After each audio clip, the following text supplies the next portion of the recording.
Shane Delia, welcome to Arkabahçe'ye show. Thank you. Mate, it's an honour to have you on this show today.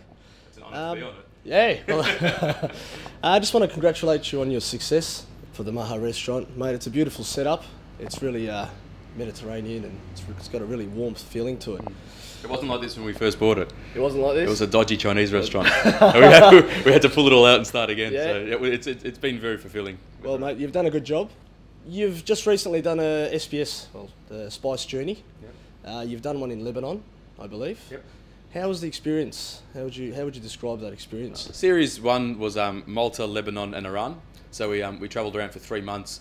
And what we wanted to show was those countries for what they really are and not what we see here on CNN. Yeah. You know what I mean? Like Exactly. show the people for who they are, show the culture for what it is, the food, and just give a bit of Australians a bit of a snapshot on what real sort of Middle Eastern life is like. Yeah. And it was a great success. Season 2, which is just about to launch, Yeah. 31st of July, Yeah. is a whole series of Turkey. So in one series we did 3 countries. Yeah. In series 2 we're doing a whole series just of Turkey. Just of so Turkey. we're there for 3 months. Yeah. We travelled everywhere from Istanbul to the Aegean coast, through Anatolian plains up to the Black Sea, up to Mardin, Yeah. everything. Just been everywhere. Yeah, and we Beautiful. saw the whole country for what it was. So it was pretty cool. How was the experience? How would you describe the experience in Turkey? I'd lucky I'd been to Turkey earlier. I'd been in 2010 with a mate of mine, but it was a little bit of a he's an importer. He imports Turkish product into Australia. Yeah. So it was a pretty like an industrial tour. We got to see a lot of factories and stuff like that, which was cool. But it kind of just whet my palate a little bit and made me want to go back. So, but it was a great experience. I've got plenty of Turkish friends here in Australia. Yeah. I've always loved the food, and for me, I wanted to show that there's more to Turkish cuisine and hospitality than the Aegean coast. Everyone sort of in Australia, we probably think that Turkish food is very similar to Greek food because of the influence on the Aegean. Yeah. But as you turn your back to the Aegean and you start to move, through Anatolia and everything, it changes completely. Yeah. So, and a lot of people here in Australia don't see that. Why Turkish food? What made you get into the Turkish food? The food we cook here at Maha, we say it's Middle Eastern without boundaries. All right, we say, so that's political, cultural, religious, economic, historical, no boundaries at all. We're in Australia, we can do whatever hell we like here. So without insulting anybody or disrespecting anybody's community or culture, we went to Turkey and we went to all the other countries and we look at the true heart of what the cuisine's about, get inspired by the people and the products, and then bring it back. Turkish cuisine was really important because it's one of the great cuisines of the world. Yeah. Istanbul was the center of the world for hundreds of years. Yeah. And people forget that it was such a trade and cultural hub that it didn't just impact the Mediterranean, it impacted everyone in that region and a lot of the world at the time. So it was. I think that story hasn't really been told properly. So it was good to get there and show people. That's good. Do you believe the world has an understanding, appreciation of Turkish cuisine? Slowly. Yeah. Slowly. I think the most exciting thing is that in Istanbul at the moment, there's a lot of young Turkish chefs who have gone through Europe, through America, through Scandinavia, and done all their apprenticeship and training and learnt sort of different technique, and then come back to Turkey, realise that they've got one of the best cuisines in the world, most amazing produce, and starting to slowly bring that cuisine onto the world stage, which is really admirable because I know Turkey's not the Middle East, but Middle Eastern food is one of the only cuisines that hasn't progressed over the centuries. Exactly. It stayed the same. Exactly. You make the same dolma, you make the same manta, you make the same. It's just original.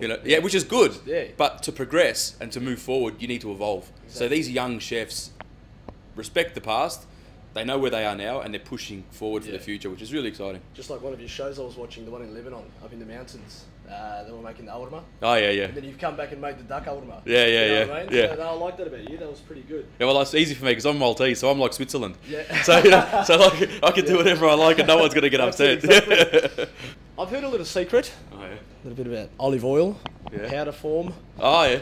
That was good. Well, look, everything with olive oil is good, and I think olive oil is the sort of bass drum of Turkish food. Love and Middle it. Eastern Love food. it. Brings everything together. Yeah. But sometimes it can be too much.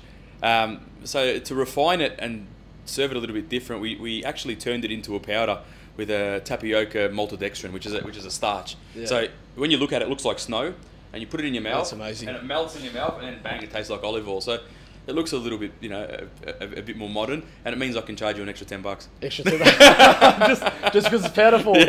Jesus. Okay. So if you were to put it on like warm bread, would it? Does it melt, or is it when it's? It will melt, but it'll turn a bit gluggy. It's meant more to be eaten with sort of like cured fish or on some vegetables or something like that. It's not going to turn back into a liquid. I heard you're into your football and all that. Yeah, I'm an ambassador of the Western Bulldogs and also Melbourne City Football Club. Okay.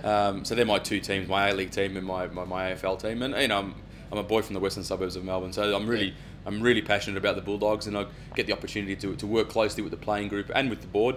Yeah. And like yesterday, we played a game and we cooked for 250 people in the president's function. Close game. Close game. Close game. We've had a lot of those this year. Those close games we need to win. Not much too much, huh?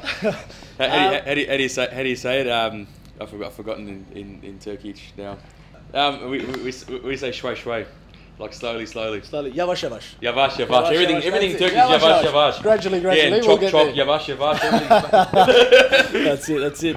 I heard you do the locker room dinner, the specials, and do you throw formal nights? Yeah, we do a few things for the club.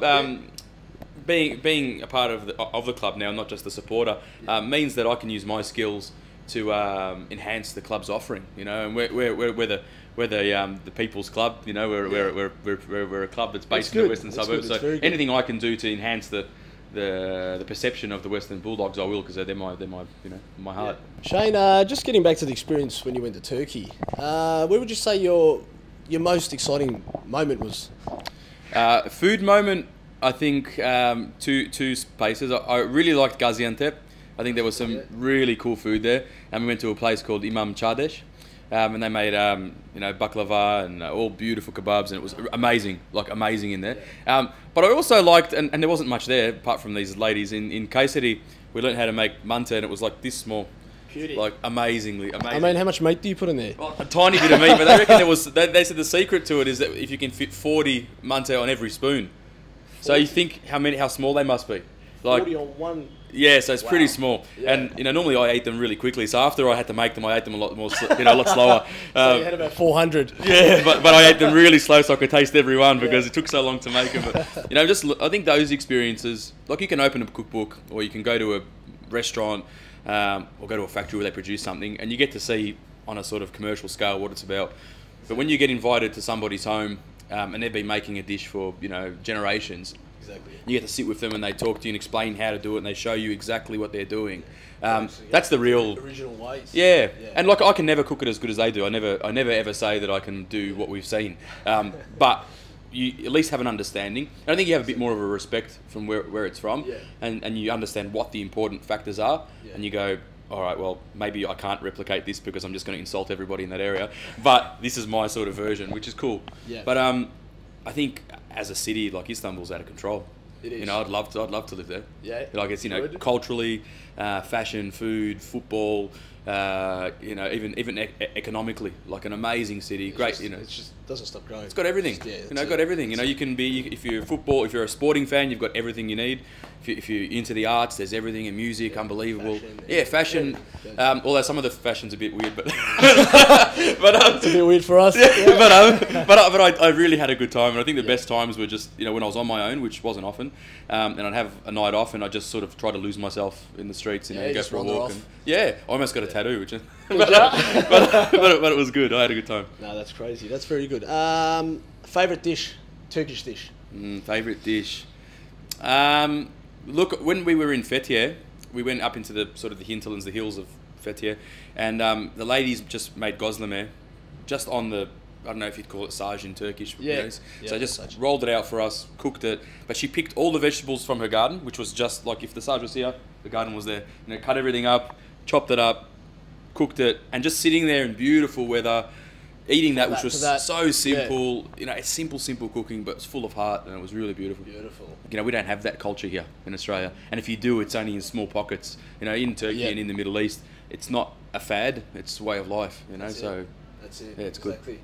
Shane, it's been an honour to have you on this show. Look, have you got any messages that you want to give it to Arkabahçe'ye at all? Look, I think the main message is make sure you tune in on the 31st of July. We go to launch with our Turkey series, and it's every Thursday night at 7:30. And I hope that people enjoy sort of my view on Turkey and the way I saw Turkey through my eyes. If you know anything about me, I say it as it is. If I love something, I love it. If I don't like it, I'll say I don't like it. But that doesn't mean that it's not good. That's just the way I saw it. But I had a really good time, and it's definitely one of the best places I've ever been to. You know, I loved Beirut and I love my family's home of Malta, but Istanbul was an exceptional city, and I could live there no problem at all. So thanks for having me. Thank you very much, Shane, for having you on the show. Thank you. Thanks, Arkabahçe'ye.